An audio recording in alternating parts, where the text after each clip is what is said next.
मैं तो वहीं कर दूँ।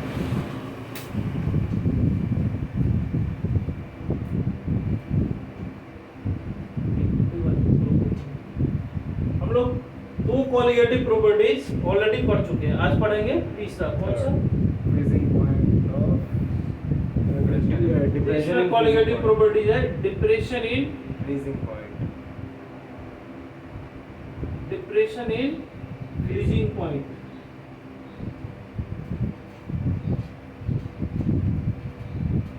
डिप्रेशन इन फ्रीजिंग पॉइंट का मतलब क्या होता है? Delta T. क्या होता है ये? डेल्टा टी है। जैसे आपने बॉइलिंग पॉइंट को डिफाइन किया है, depression in elevation in boiling point को ऐसे ही डिफाइन करोगे, डिप्रेशन इन फ्रीजिंग पॉइंट को इसी तरीके से हम डिफाइन करेंगे। ठीक है, डिप्रेशन इन फ्रीजिंग पॉइंट। ठीक है, हो गया।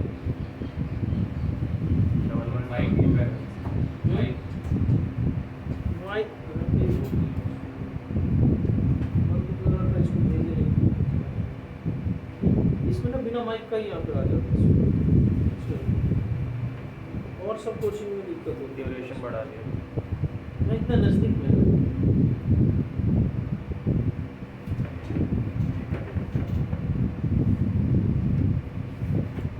कहाँ तक पढ़ाया था हमने?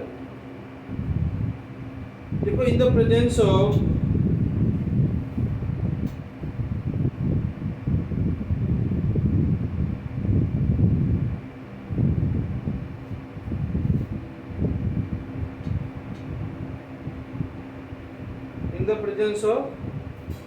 क्या non volatile solute, freezing point of in the presence of non volatile solute, the freezing point of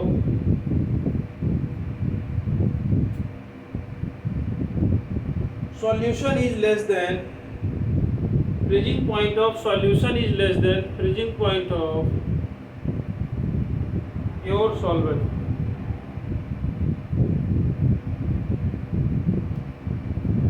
Then question is, what is freezing point? Freezing point होता क्या है? 0 डिग्री सेल्सियस फ्रीजिंग पॉइंट तो वाटर का यहाँ पे molecules level कर जाते हैं। Freezing point of a liquid, देखो freezing point of a liquid is a temperature at which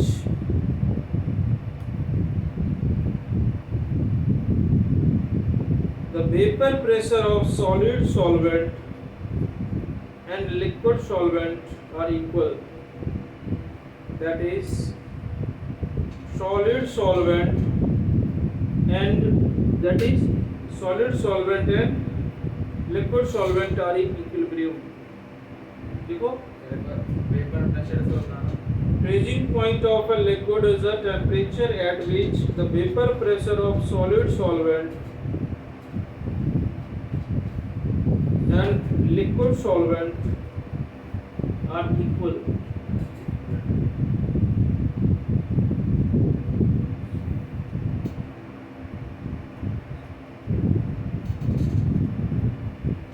ठीक है, यस that is क्या लिखा है? solid already and liquid solvent are in equilibrium. क्या होगा? equilibrium होगा। ठीक है, in the presence of non volatile solute, freezing point of solution is less than freezing point of pure solvent. अब जो इसका रीजन क्या है देखो,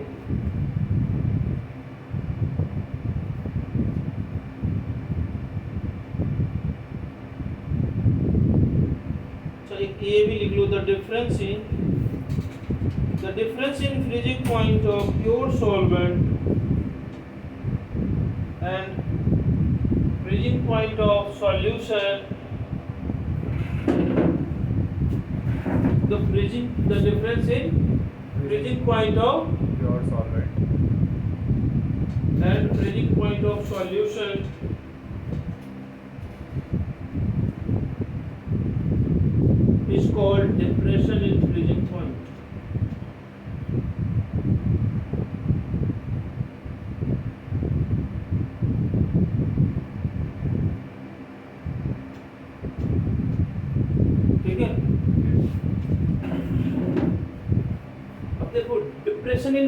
पॉइंट ग्राफ प्लॉट करेंगे तो कैसे होगा, पहले ग्राफ प्लॉट कर लेते हैं फिर डिफाइन कर लेंगे। हाँ? यस मान लो ये तुम्हारा क्या है, वेपर प्रेशर और ये टेम्परेचर का ग्राफ क्या है, वेपर प्रेशर और टेम्परेचर। ठीक है, मान लो आपका लिक्विड जो है, आपका जो लिक्विड है वो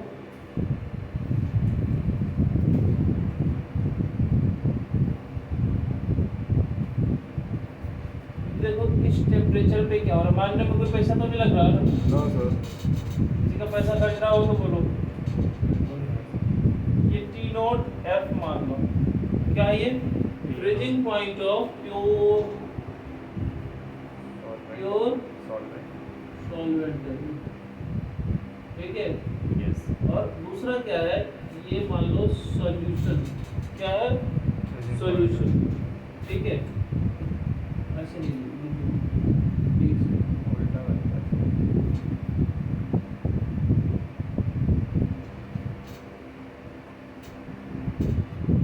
ठीक है। ये आपका क्या है, प्योर लिक्विड, ठीक है। और जहाँ पे ये क्या हो रहा है, ये दोनों आपस में मिल रहा है यार, इसको मिलाओ,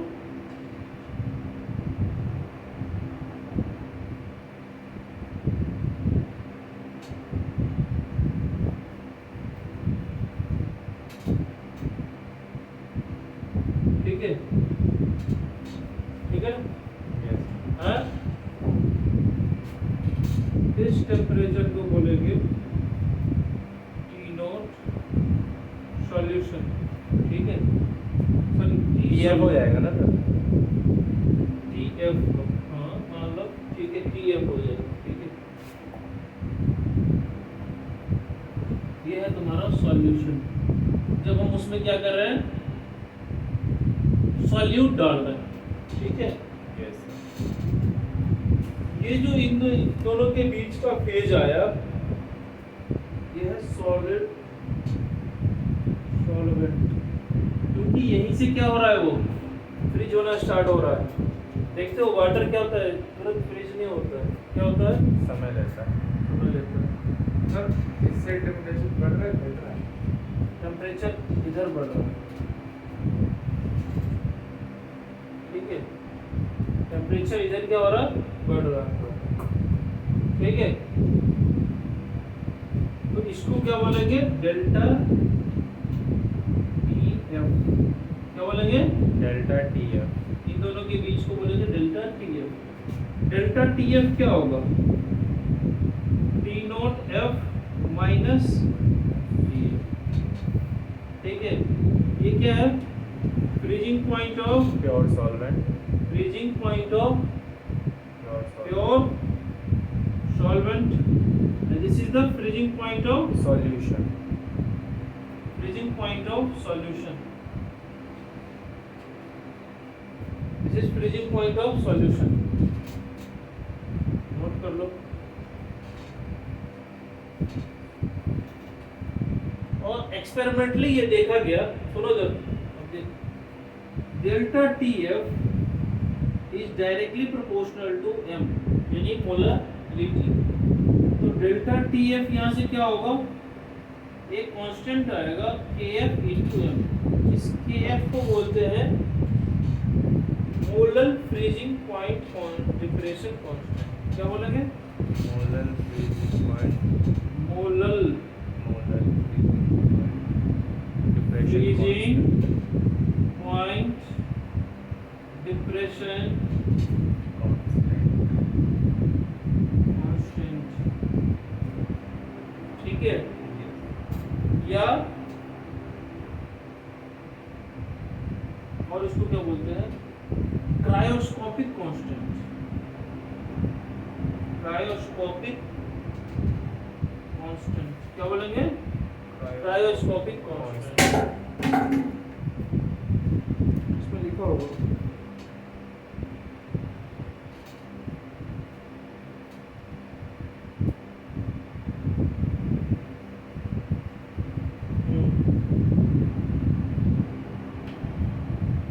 CRYO, क्रायोस्कोपिक कांस्टेंट। क्या बोलते हैं इसको? Cryoscopic constant. ठीक है, क्लियर हो गया? Yes. समझ में आया? हाँ जी बेटा, और आ गया? नोट कर लिए यहाँ तक? कर इसमें क्या नोट करना है? वैसे ही जैसे उसको कर रहा है, वहाँ पे क्या था? Delta T B equal to T B T naught B minus T B minus T naught B. क्या था? PB minus C dot class छोड़ के कहाँ चला जाता है? यहीं पे ही था। नहीं, मेंटली कहीं चला जाता है। माइंड से कहाँ जाते हो? तो कहीं सुन रहा था। ना, मन कहीं और था। किसको छोड़ के आए हो?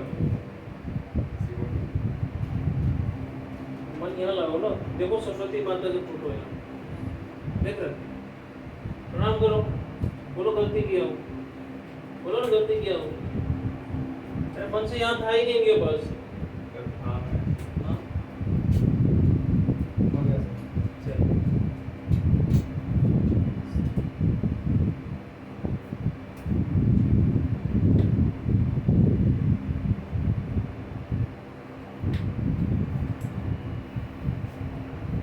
देखो अब क्या होता है, जैसे हमने लिखा delta T F equal to K F into M, तो ये क्या होगा? K F into moles of solute upon mass of solvent in KG होता है, जी यस सर। है? Yes sir. ठीक है, ये क्या होगा? NB upon W A in KG. माने थे ना यही? Yes, बोले थे sir. ना, ये मान के चलेंगे। K F into NB mass W B upon M B into W A. ठीक है, के जी में है ये क्या होगा? K F into W B M B into W A into 1000। ये इन ग्राम में आ जाएगा। डेल्टा टी एफ, यहाँ से मोलर मास फाइंड करेंगे। मोलर मास ऑफ सॉल्यूट क्या होगा? यहाँ से मोलर मास ऑफ सॉल्यूट क्या होगा बेटा? सर डेल्टा टी एफ नीचे चला जाएगा और एम बी ऊपर आ जाएगा, बाकी सबसे एम बी क्या होगा? लेफ्ट हैंड साइड चला जाएगा और delta T F right hand क्या साइड होगा? किलोमीटर में आ जाएगा के F into W B upon into 1000 upon में delta T F delta T F into W यही होगा। तो मोलरिटी ऑफ सॉल्यूट हम तीनों फार्मूला से फाइंड किए हैं। ठीक है, यस सर। यहाँ तक कोई परेशानी दिक्कत?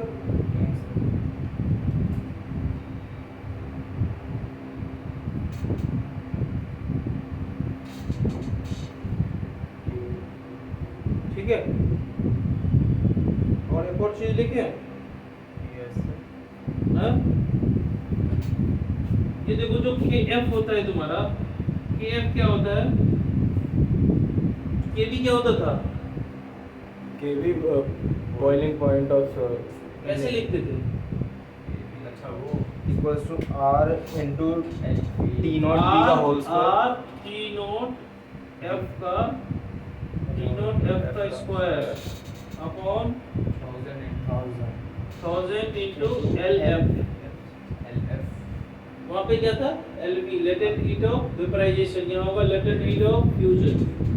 और लेटेंट हीट ऑफ फ्यूजन कितना होता है? L F equal to delta H F upon M. Delta H F upon किसका एम? एम किसका? सॉल्वेंट का। ठीक है, यस सर।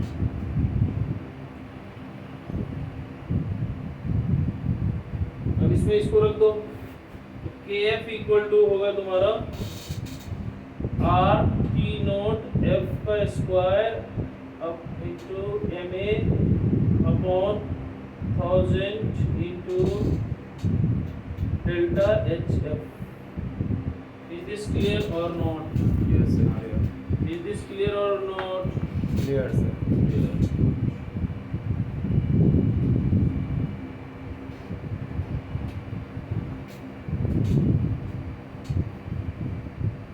अब है हमारा लास्ट टॉपिक।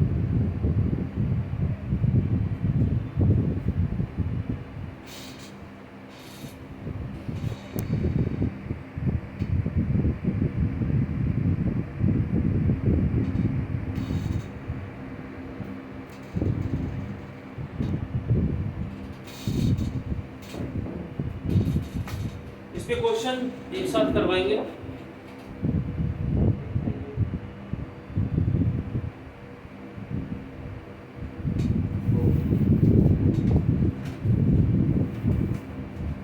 समझ में आ रहा है ना? आ गया? ऐसे हुआ नहीं हुआ। नेक्स्ट लिखो। मैं कहीं और बैठ जाऊँ, उधर बैठ जाऊँ।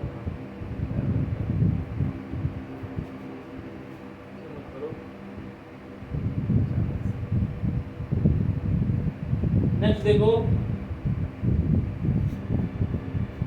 ऑस्मोसिस। ऑस्मोसिस क्या होता है?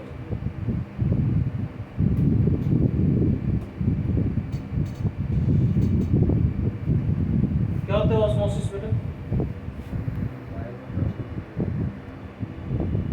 What is osmosis?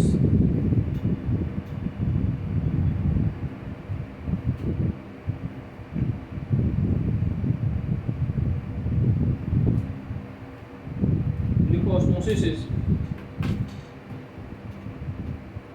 ऑस्मोसिस पहले डिफाइन करोगे। जब कोई सॉल्यूशन या सॉल्वेंट, डाइल्यूट सॉल्यूशन और कंसंट्रेटेड दो ही सॉल्यूशन होता है, ठीक है। कहते हैं when two solutions of different concentration are separated by, क्या होगा?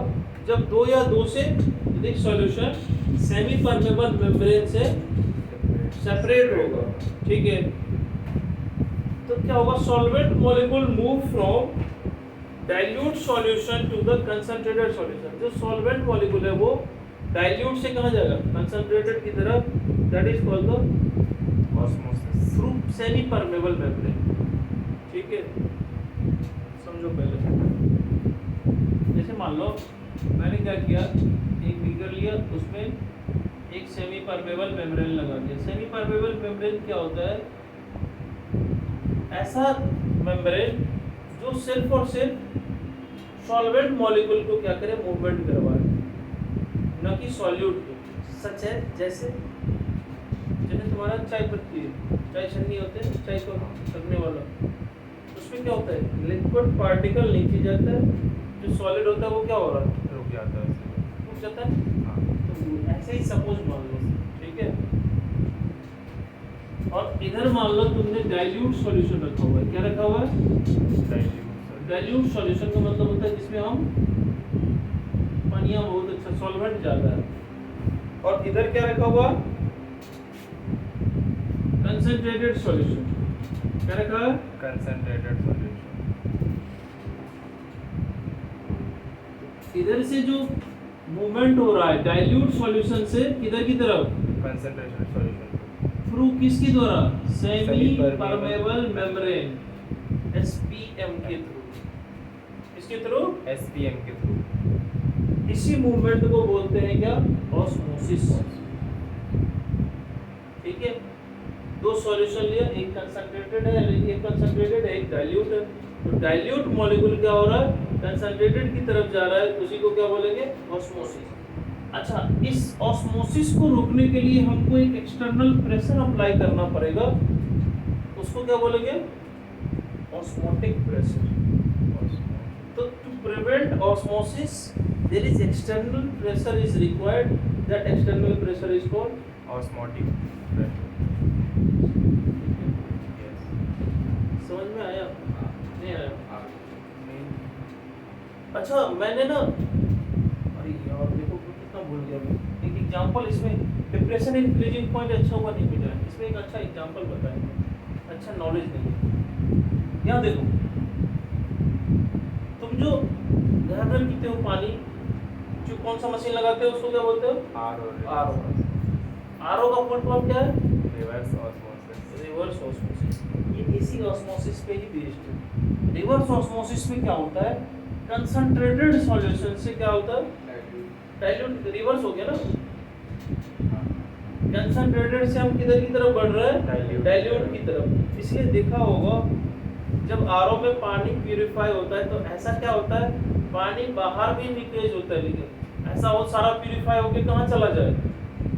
जो चैम्बर टैंक होता है उस टैंक में चला जाए ना, नहीं होता है। कुछ वाटर क्या हो रहा है? एक्सेस में जा रहा है, बाहर भी हो रहा है। क्यों हो रहा है? कभी जानना चाह? तुम 10 लीटर पानी प्यूरिफाई कर रहे हैं तो तुम्हारा 10 लीटर पानी वेस्ट भी हो रहा है, ठीक है? इसलिए उस पानी को बचाओ, उसको कपड़े धोने में, किसी और कामों में लगा लो। ये रीजन इसी का है, क्योंकि उसमें क्या होगा, दोनों ऑस्मोसिस भी होगा और रिवर्स ऑस्मोसिस भी होगा। क्या होगा? ऑस्मोसिस और रिवर्स ऑस्मोसिस। इसलिए देखा होगा पहला फिल्टर लगा रहा होता है, वो फिल्टर नहीं होता, यही सेमी परमेबल मेम्ब्रेन होता है। आसान भाषा से उसको बस फिल्टर दे दिया नाम। फिल्टर नाम दे दिया, ठीक है? और जो अच्छा क्वालिटी का होगा और उसमें कई सेमी परमेबल मेम्ब्रेन लगाया जाता है। तो वही सेमी परमेबल मेम्ब्रेन क्या करता है, पानी की जो इम्प्योरिटी है उसको क्या करता है, वो मेल्ट ही नहीं करने देता है, तो वो कंसंट्रेटेड की तरफ ही रह जाता है, इधर डाइल्यूट हो जाता है, साफ पानी आ जाता है। Yes sir. समझ गया? तो अच्छा ये देखो, डिप्रेशन इन फ्रीजिंग पॉइंट का यूज कहाँ होता है? इसका यूज तो बता दिया हम पहले ही, पढ़ाने से पहले बता दिया। ऑस्मोसिस का और बहुत जगह यूज होता है, प्लांट्स वगैरह में, न्यूक्लियर प्लांट वगैरह में यूज होता है। डिप्रेशन इन फ्रीजिंग पॉइंट का यूज होता है जो कोल्ड एरिया है। क्या है? Cold area. कोल्ड एरिया में क्या करता है पता है? जैसे मान लो साइबेरिया वाला रीजन है, रशिया वगैरह, हाँ। उसमें क्या करता है, इसी डिप्रेशन इन फ्रीजिंग पॉइंट का यूज करता है। कैसे? तो जैसे मान लो शाम के समय धूप कुछ जाने वाली होती है, तो रात को क्या करता है ना, उसमें नमक का छिड़काव करता है, सॉल्ट का क्या किया? छिड़क दिया। अब जो तुम्हारे जो ठंडे के समय जो गिरती है ओले वगैरह जो भी होते हैं, और टेम्परेचर डाउन है, रोड पे बर्फ नहीं जमता, क्योंकि डिप्रेशन इन फ्रीजिंग पॉइंट हो जाता है। वाटर तुम्हारा पहले कब फ्रीज होता है? 0 डिग्री सेल्सियस पे। तुम उसमें यदि सॉल्ट मिला दिया ना तो वो फ्रीज होगा -10 डिग्री सेल्सियस पे, और उसमें तुम कैल्शियम कार्बोनेट मिला दिया तो वो फ्रीज होगा -23 डिग्री सेल्सियस। और एग्जैक्ट डेटा मेरे को याद नहीं है, लेकिन रफ बता रहा हूँ, ठीक है? तो क्या होगा उससे, वो अब जमेगा ही नहीं, रोड क्या होगा? साफ। फिर मेहनत करने की जरूरत नहीं। फिर मेहनत करने की जरूरत नहीं, या क्या बोलते हैं, बड़े बड़े जो हमारे पास वो जो बर्फ का स्टोन जम जाते हैं उसको हटाने की जरूरत नहीं है, ठीक है? तो क्या होता है, ये ऐसा होता है कहाँ पे? ठंडे इलाकों में। ठंडे इलाकों में। जैसे जम्मू कश्मीर वगैरह में भी गवर्नमेंट को कर देना चाहिए, इंडियन गवर्नमेंट को भी क्या करना चाहिए, जाके रोड पे वहाँ बर्फ जम जाता है ना हिमाचल वगैरह में, जाके छिड़क दो यार, क्या होगा? फ्रीजिंग पॉइंट डिप्रेशन आ जाएगा। फ्रीजिंग पॉइंट के डिप्रेशन से क्या होगा, तुम्हारा सड़क रोड पूरा साफ रहेगा। क्लीन रहेगा, नहीं तो बर्फ जम जाएगा। तुम ही अपने घर में एक्सपेरिमेंट करके देखना, क्या करना, जो तुम्हारे फ्रीजर में होते हैं, फ्रीजर में पानी को फ्रीज करवाते हो ना, आइस क्यूब बनाते हैं। एक में पानी डाल देना, साफ पानी, और एक में क्या करना, उसमें कुछ नमक वगैरह डाल देना उस पानी में, और दोनों को फ्रीज में रखना एक साथ। देखना जिसमें साफ पानी दिया है वो जल्दी फ्रीज हो जाएगा, वो वाला बाद में। क्यों? ये डिप्रेशन है।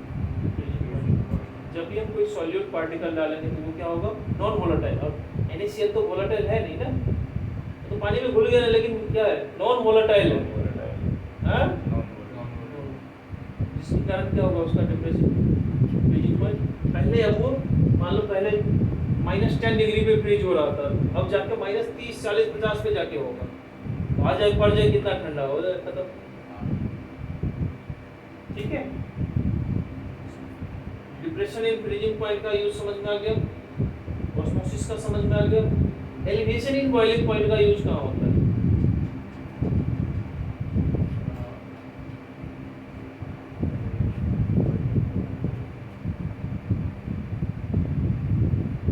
हो सकता है।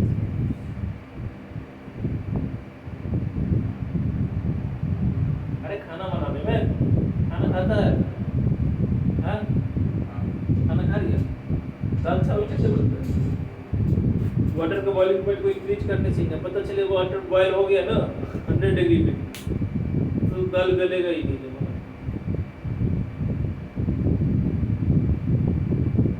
इसकी बॉइलिंग पॉइंट को क्या करते हैं, बढ़ा के हम पहले इसको गलाते हैं। यस।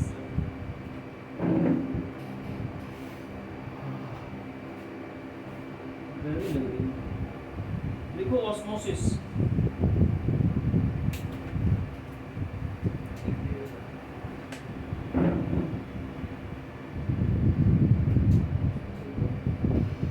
ये नोट करेगा, अच्छा ये नोट करो, ऑस्मोसिस। बैठ जाओ। बैठ जाओ।